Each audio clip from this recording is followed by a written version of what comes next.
It is February, which means the trade deadline is this month. It's in just over a week for the Indiana Pacers. What might they do? What direction makes sense? What players should and shouldn't be discussed? There's a lot to discuss for this team heading into the trade deadline. And Scott Agness from Fieldhouse Files is going to join me today, and we'll break it all down on the Locked On Pacers podcast. You are Locked On Pacers, your daily Indiana Pacers podcast, part of the Locked On Podcast Network, your team every day.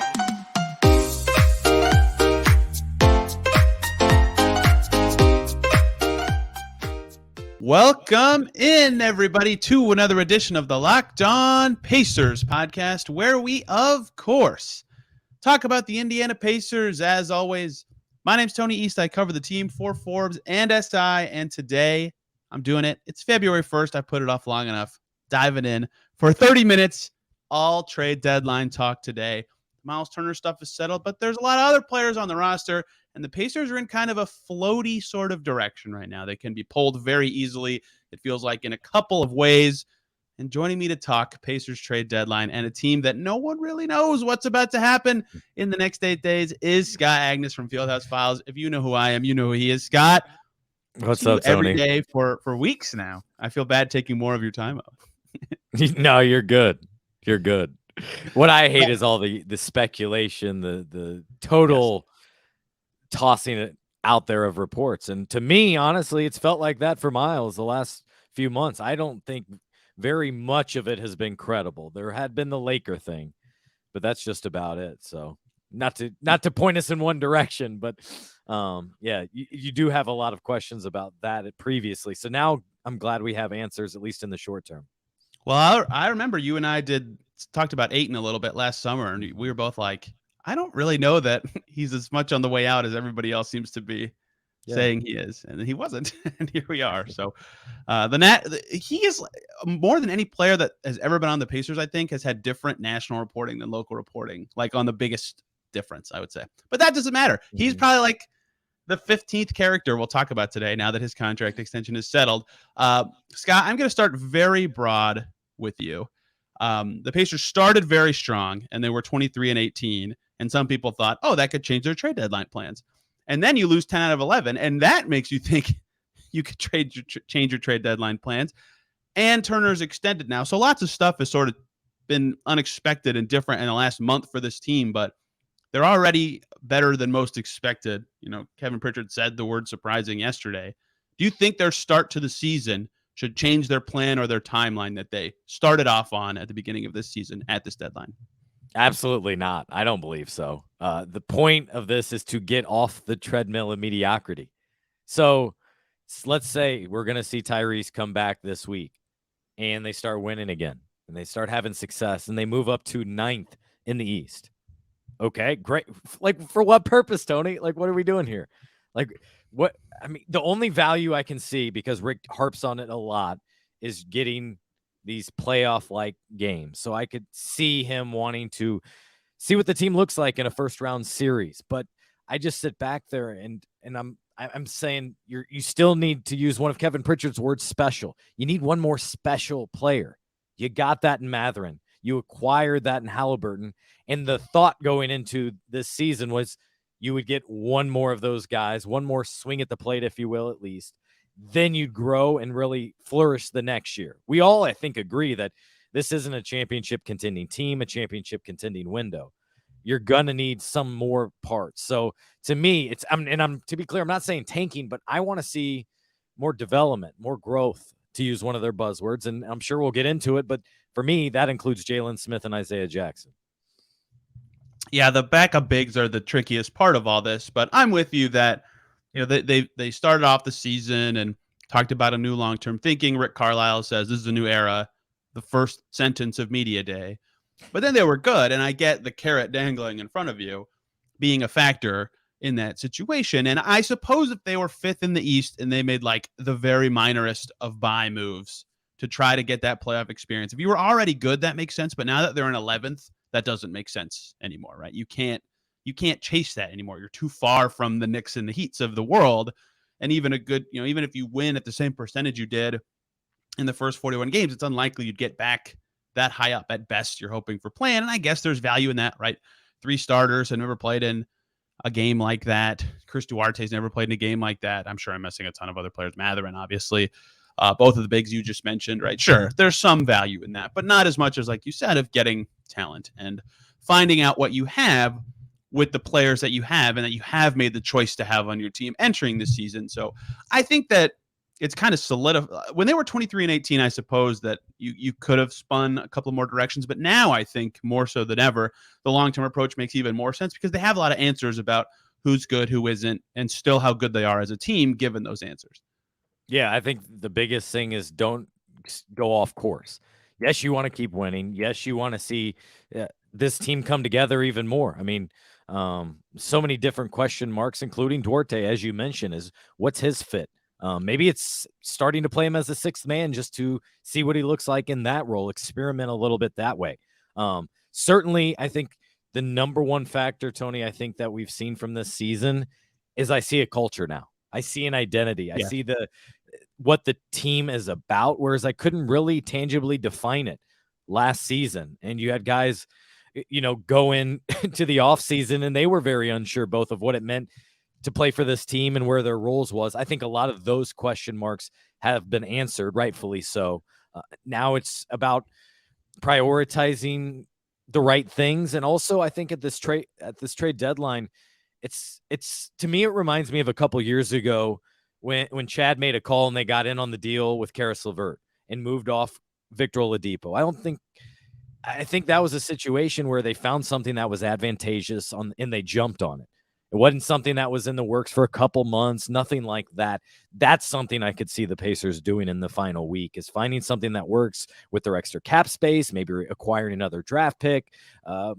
To eventually, I foresee them probably trading a couple of those picks, bundling them to get something even better. Yeah, that makes the most sense to me. That's why you stockpile this stuff. And, it's no secret that, especially if the Rockets finish with a bottom 2 record, they have 3 expiring contracts and 4 top 32 picks. Like, that math doesn't add up. You have to, at some point, trade the picks that they have coming. Even this year, it's not even like a long-term think about trading your picks. It's like, oh, we don't have enough time to do this now. And that they made good trades to get that stuff, but they have to keep, figuring out how to use it in the best way. And that will certainly play a factor. And I was just listening to the Low Post today with Tim McMahon, who was talking about how he was just talking to Jazz decision makers, and Danny Ainge said, no, I know we're 500, but like we have a plan we had before the season, and we're sticking to it, right? We're sticking to it with the guys that we acquired and sticking to this long-term approach. And I think the Pacers need to think similarly, even though they had that start where it's like, yes, we have a winning blueprint. We have that culture that you referenced. And I'll be curious to see how they do that because, I think to me, Halliburton, staying, Mathurin, Turner now locked in. Like, is there anyone besides those 3 that you're just not even listening on? Like, it seems like they could go so many ways just because they have to make those decisions at some point about how to build. I guess Nembhard too, probably, but like building long term, what that looks like.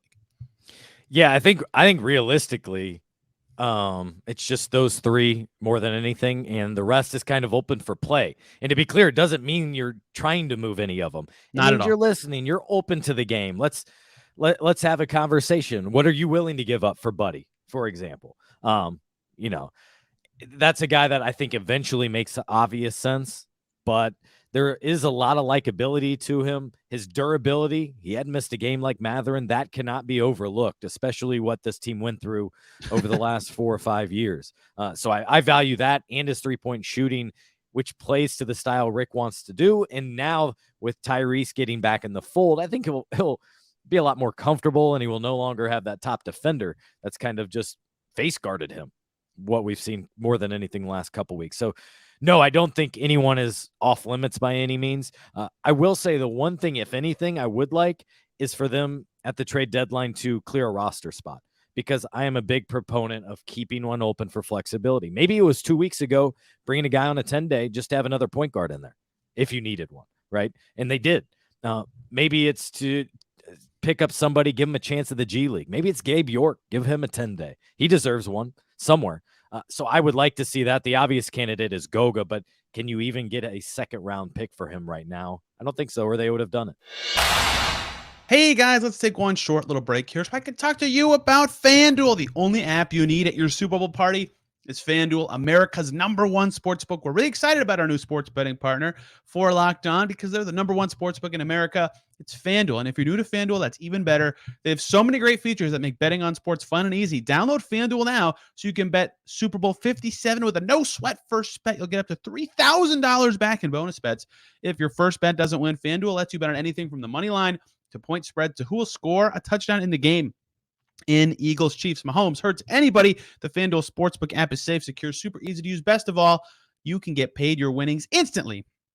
Check it out today. Join FanDuel at FanDuel.com/LockedOn to claim your no-sweat first bet on Super Bowl 57. That's FanDuel.com/LockedOn. Make every moment more with FanDuel, the official sportsbook partner of the NFL. They've done the roster spot thing, I think, every year of KP's tenure at some point, right? They cut Wilkins the one year to get it and got Trevor Booker. They cut Ben Moore the second year. They cut Jalen McKee 2 years ago and got O'Shea set by doing so, right? Like that is valuable flexibility to either at the lowest level of using it, do what you said, right? Hey, you're killing it in the G League. Congratulations. You get, come on up. Justin Anderson. Well, they actually needed Justin Anderson last year, but he got several 10 days during the season last year, for example, among many Mad Ants who did last year in the COVID year. So I think, yes, clearing a roster spot is some sort of goal. And I think that lends to what I would talk about in terms of what they would think about positionally or balancing their roster. And I think everybody kind of knows this, and it's even more obvious now after the Turner extension. It's like they have too many bigs, right? They just do. And you talked about Isaiah and Jalen earlier, and the season is tricky for them because they were winning more than they thought. But like a lot of this year was about kind of who is good, who isn't, who fits with who's going to step forward, right? As simple as that. Yes. And they don't, and if you can't figure that out in the absence of figuring that out, they don't have to make a decision now, but they have too many bigs, right? They almost have to, if they're going to clear a roster spot, move a big somehow, or even if you can't move one, cut one like the next day. So I don't know exactly what that looks like, but that would especially be the position that if someone calls about one of those guys, like, oh, okay, yeah, let's see what the offer is here, because they just have too many. Yeah, I would guess outside of Goga, nothing will be done at the trade deadline. I think that's something you'd more consider in the offseason, bigger picture, so that when you go into next season, you have more of that clarity. Miles is going to be here.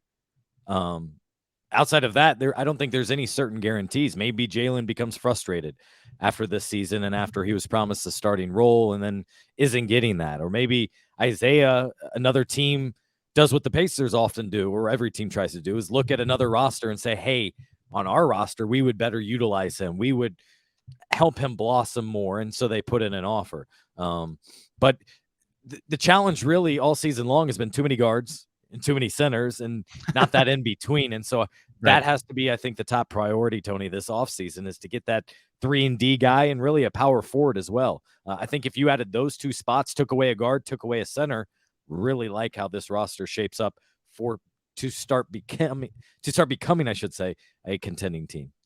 That's the tricky middle ground to me. Is just humor me on this argument. I'm not going to name any specific players, but there's a bunch that have been talked about this market that are good forwards that have a lot of years left on their contract, more than this year and next year, like several years. Would you consider that good long-term thinking, even if that player's good and will help the team win now, to get them right now if they're available? Or would you say no? I would definitely be interested, Tony, because again, it goes back to this market and the situation. They really, this front office, and to their credit, they've done well the last, 2-3 years in striking when the iron's hot, striking when there's available player or when they have the asset. Now, like their draft picks right now are, I would say, less valuable. Talking about especially Cleveland and Boston, because you don't know exactly where it is. And all teams like to have more assurances than not to know, where that pick's going to be. But I would not be opposed at all to move those two picks, maybe a future first, for example, to go and get that wing who's under contract for 2 more years and fills that gap that you've had for several years now. Because who knows what that looks like in the offseason. And if you can do that now, I don't think there's a bad time, I guess, is what I'm saying, to fulfill that need. Yeah, I agree with that. I think that's probably the only position that I think if somebody good and long-term available, it would make sense now, right? Like bigs and guards, you don't need more anyway. But even if it was someone really good, I think I would pump the brakes because lots of those options will exist in the coming years, in the offseason, whatever. Whereas the timing for them with forwards it's impossible. It's the hardest position to get frees. It's not even I guess a wing, yes, because they don't have a lot of them. I classify Neesmith and Duarte as wings. No one else does. That's fine. But a forward size dude. I'll give you Neesmith a little bit. To me, Duarte is a pure shooter. He's a shooting guard. Sure.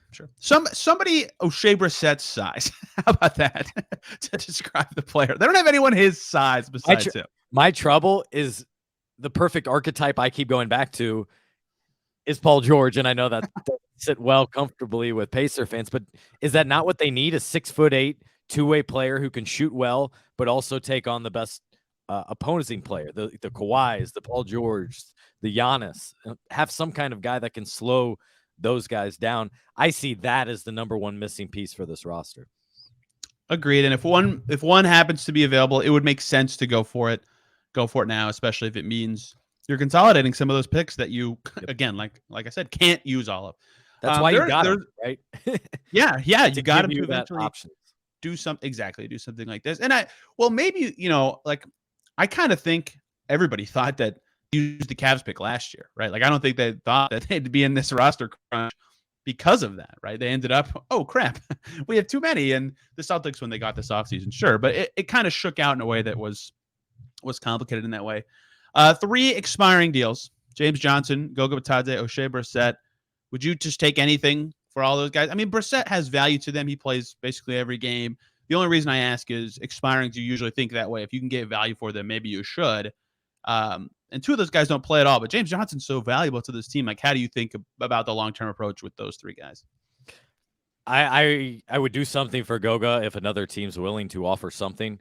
The other 2, I don't think anything would happen anyway, unless it was kind of to make a deal work. That's where that'd be the only reason I see those, talking about O'Shea and James, to be moved. It's not like they're looking to. I think the Pacers would like to bring O'Shea back and see what a potential deal would look like for him.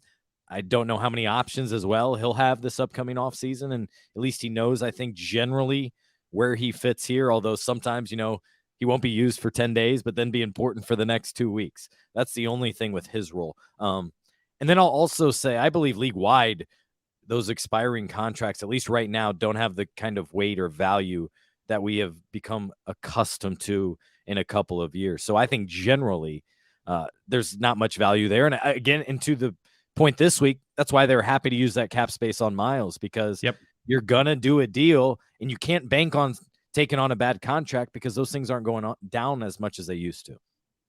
Yeah, the thing is that a lot of teams will already have space next summer, like almost 10.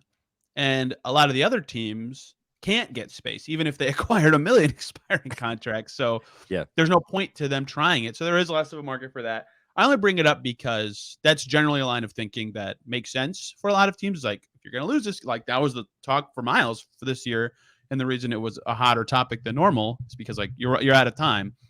But yeah, I agree with you that, again, I don't think they're shopping literally anyone on the team. But if you got the call, what would make sense? But they're both pretty valuable. James Johnson, especially, it's like hard to quantify, right? Unless you're around this team, like just to hear what he says and how he interacts with people. Just like they all love that. But I think for other teams, I mean, look, he was a free agent, had a couple options. Right. His value is not on the court. Those guys aren't being acquired at the trade deadline to make a postseason push. So, the Pacers were very happy to guarantee his contract. They were proud of that. Proud to bring him on, which was Rick Carlisle's guy, for like 20 games in Dallas, and then they were able to reunite here. So I'm not expecting anything there. I think the reality is, though, for Goga, he's out of the rotation. He's the bottom of it in terms of centers. And so he's sitting there working on his own time, getting extra work in outside of Pacers practice, knowing, hey, what he does right now is not even about now. It's about the future. And his next team he needs to go to he needs to prioritize minutes and game reps. That's the number one thing. It's not money. It's not winning. It's him getting 20, 25 minutes per game, because he hadn't got that. One more break here, guys, so I can talk to you about Built Bar. Looking for a delicious treat, but don't want all the fat and calories, and you've got to try a Built Bar. Just got through the holidays. My goal this year, eat a little healthier. And if you're like me, where you want to eat a little healthier but don't want to compromise taste, then man, the thing for you is Built Bar. Try Built with Built Healthy.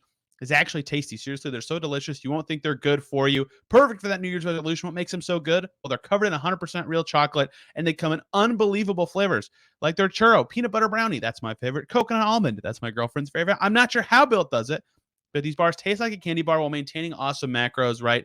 130 calories, 4 grams of sugar, whopping 17 grams of protein. Makes it even better that they're healthy. And now you don't have to wait around to get the box from their website. For years, we've been talking about ordering your Built at Built.com. Now you can get them at your local Walmart or Sam's Club. That's right. Head to your nearest Walmart today. Walk to the pharmacy section, grab yourself a box of Built bars. You can pick up a 4-box of cookies and cream, double chocolate, or coconut puffs. Or if you're near Sam's Club, run and grab a 13-bar box with our hit flavors, brownie batter, and churro. You can thank me later. So many listeners have tried them and told me that they love them. Try them yourself. Built or Built.com. Yeah, he's in the trickiest spot, I think, of any player on this team. Him or Tice. I don't know what to make of Tice, really, because if he plays one game and shows he's healthy, as any team that's a contender that wants a center could be like, perfect. It's all I needed to see, right? his knee works. Great. Because we know you kind of know what he is at this stage. Like, played in the finals, played for Germany, looked good, doing all that. But Goga's in a trickier spot where he's younger and unproven. He had that good stretch after the All-Star break last year, but is still buried and was a top 20 pick and has had the occasional flash of like, oh, maybe there's something there. Their first win of the season, he was like their best player. He had 15 rebounds and 14 points against the Pistons. I think he's played 20 minutes once since then in a game, right? So I wouldn't say actively shopping for any member of this team because of where they're at. Like, again, it's about discovery, who fits with who's actually good, stuff we've kind of already reviewed. But Goga's as close as you get to, like, that level of thing. I don't think they're calling other teams like, what will you give us for this guy? But I think it's known around the league. If you want Goga, give us a call. Sure. Right. Yeah. And there were teams ahead of them in the draft that were interested. They just picked someone else, right? It's not like he was not valued at all that cycle. There's a reason he went 18, right? So he just strikes me as a situation where he needs a fresh start and needs more of an opportunity because as I've always said, he needs 20 minutes per game. He's no good with 5 minutes. He's even admitted, I think he needs like 10 minutes to feel the game out and get him break a sweat and get him into a rhythm out there. So that's been a disappointment.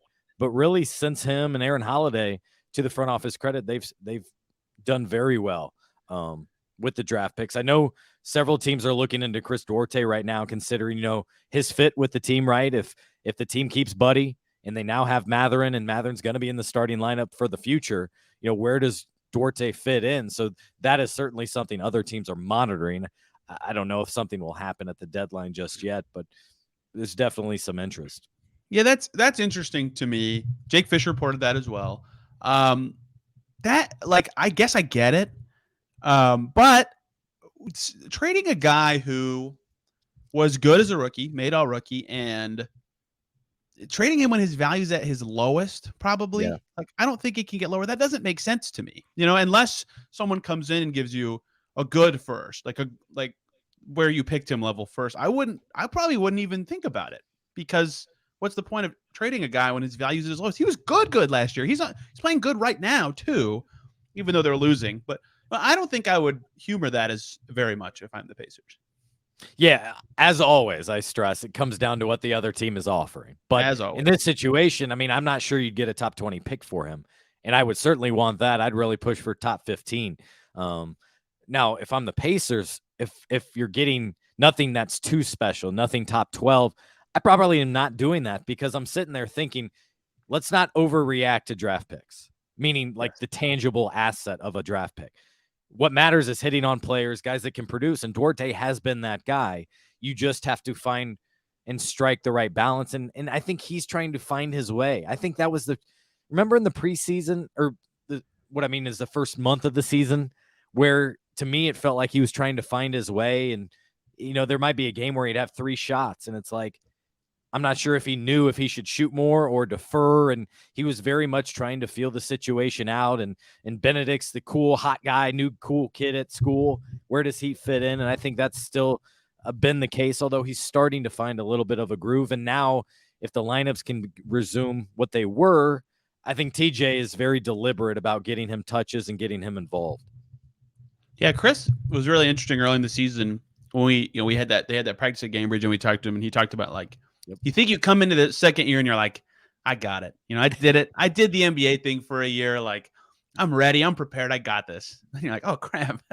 No, I don't. I've only been in the league for a year, right? Like Tyrese said he had that problem his second year too. And I'm receptive to that. That's tough.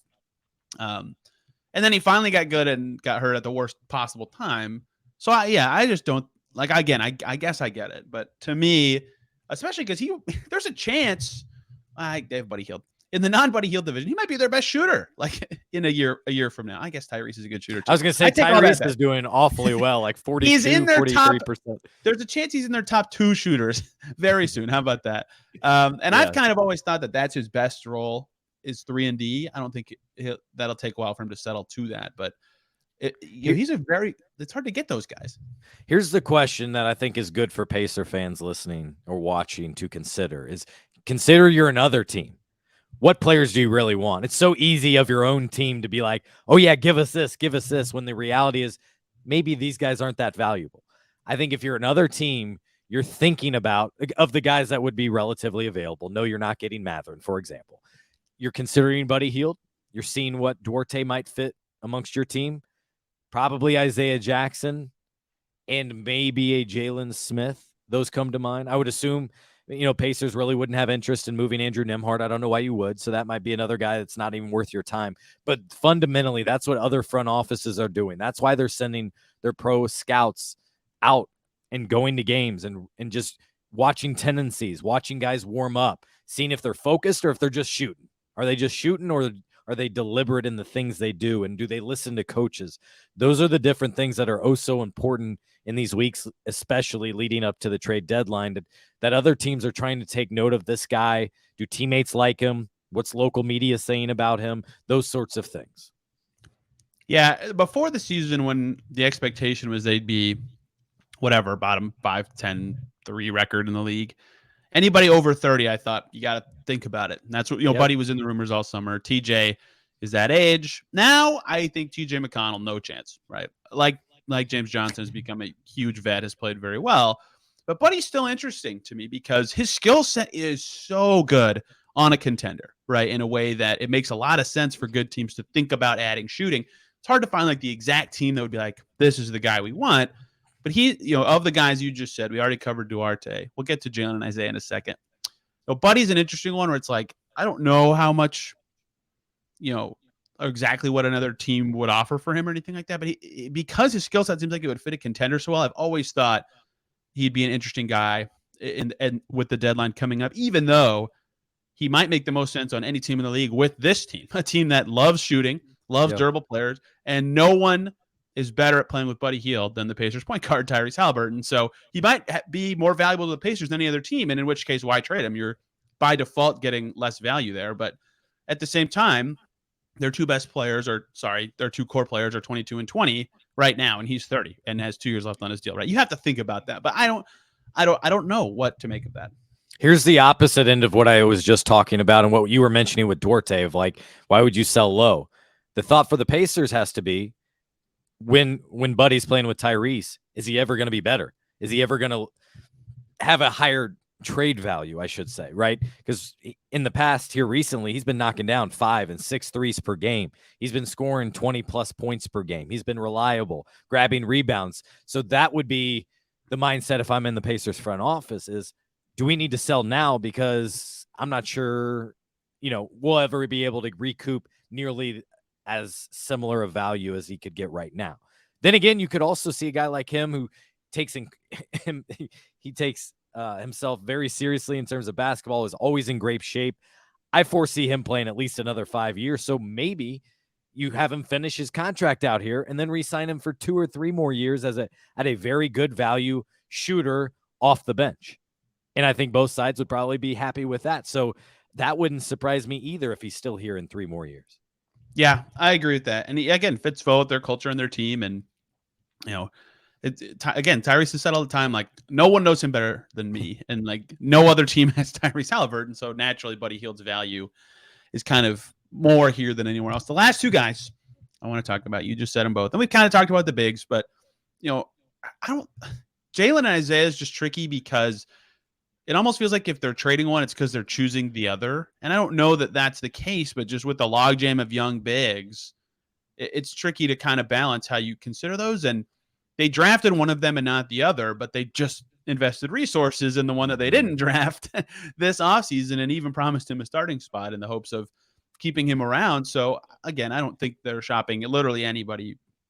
But those two, it's a tricky spot where it's almost like you don't have to pick one now. You have a lot of time to evaluate which one's better for your team or your style or whatever. There's a million reasons to play both. They tried them both at the 4 at stretches of this year with Miles. Like, that matters. And I think that they might look to do that again down the stretch, just because if one can play the 4, that's a huge advantage over the other one. But I just figuring out what to do with those two guys, especially like having two superfluous. You can only play one a game. That's what they've been doing. They've been alternating. Like, that's not great for either of them. So I'll be curious what the approach is with those two. Wouldn't that be so frustrating? Is like, today doesn't matter for you generally, and then next game, it's yours. And on top of that, you might have 14 minutes and you need to go all out, and you're a little fearful looking over your shoulder. I don't know. I think that would be so difficult if you're one of those players to have to deal with right now, where you need nothing more than game reps and confidence. You're a young guy. You want a team committed to you. You just need to feel it and see some success for yourself. That I think that would be difficult. Now, I do see their skill sets as a little bit different here. Like Isaiah, a lot more inside, drop step, throw it alley-oop, that type of thing. Whereas Jalen, much more on the perimeter, more similar to Miles, which maybe you want contrasting rather than similar. But Jalen's more on the perimeter. He's launching threes. He's more 5 out, which is actually what Rick prefers to do. But Isaiah, as we've all said, just unlocks this whole different element that when he gets going, it's so much fun to watch. Guys are rolling, and it's an element that's so difficult for opponents to stop if you always have that lob threat. Maybe he pulls down 7 rebounds. So I don't think there's an obvious answer here if you do indeed decide to choose one. I don't think they have to choose one now at all, to be fair. Like, I agree. They have them both locked up for at least 3 more years. Like, they don't have to decide technically for a while. I mean, it's not good for either of them or their team long term. Jalen does have the player option in 2 years. Oh yeah, that's right. So you have him under your control for at least one more season.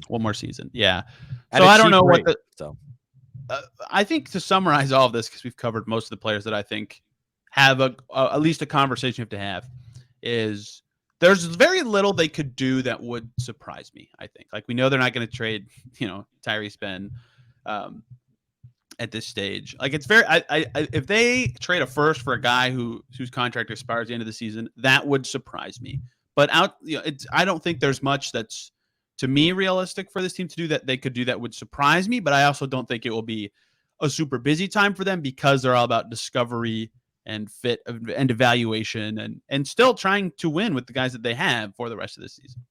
Yeah. To our previous point, though, I think it's important to emphasize that development with those 2 bigs, to figure out what you have so that you can, should you need to, and you probably do need to, make a decision in the offseason about that. Because quite honestly, I'm not sure those 2 guys would be happy going through another season where you're alternated and getting 15 minutes per night. I just don't think guys of that young caliber would appreciate that. So I think, again, when we're talking about this season of development, that's the first thing I think about. Then the next thing is probably where you fit amongst Buddy, Matherin, and Duarte with playing time and where they fit in the rotation. I'm going to have gray hairs and still be talking about the Pacers choosing between 2 bigs. Even if it's a different 2 bigs. I think we've been doing it since 2017 with Sabonis got here. And they stretched so like, often. Should they do LaVoy Allen or Kevin Seraphin off the bench? Yeah. The belief, there was underlying belief that they can make it work, that if your top 5 players, you put them out there, they'll figure it out. But especially nowadays and how fast they want to play, you do look at what Sabonis is doing in Sacramento and Tyrese here, and how Tyrese and Fox were in overlapping guard spots that neither could really maximize their duties, responsibilities. Same thing here with Miles and Domas. And that's why that trade was so valuable, is it unlocked at least one of them to go do that the other way. Yeah, it's crazy to think that Tyrese Haliburton has not even been a Pacer for a calendar year. But that was the surprise last year. I mean, look, the Kings combos were reported, but everybody, including me, was like, oh, De'Aaron Fox, that's the salary that makes sense to match. The Pacers made a very savvy trade there. We'll see if they do that again. That is, to me, Kevin Pritchard's strongest trait in his job. He's a very good trader. He very clearly values guys with team control who are, available or in a situation where they could be more somewhere else. And so if one of those guys becomes available, I do not think the Pacers will hesitate to strike if they can get the right deal, because they've got stuff to play with. They've got a little bit of space and not a ton tied down. Scott, thank you for the time. I feel bad when I bother people that I hang out with every single day and say, hey, give me 30 minutes of your time. But tell people about Fieldhouse Files and where they can get your coverage coming into this trade deadline. Sure, yeah, just fieldhousefiles.com is the place to go. Free and paid subscriptions right there. Lots on there today. Tyrese could be back this week. Daniel Tice could be back this week. Back? Is that right to say? He hasn't played for the Pacers, I guess. His debut. Daniel Tice debut in the blue and gold could come this week. All-star stuff sort of coming out for Benedict Mather and Andrew Nembhard, but we'll talk about that at a later date. This was fun, Scott. Thanks for the time. He's on Twitter at Scott Agness, and I'm hovering around there at TEastNBA for as long as Twitter is still a thing. Thanks, everybody, for listening. Have a great day. See you tomorrow.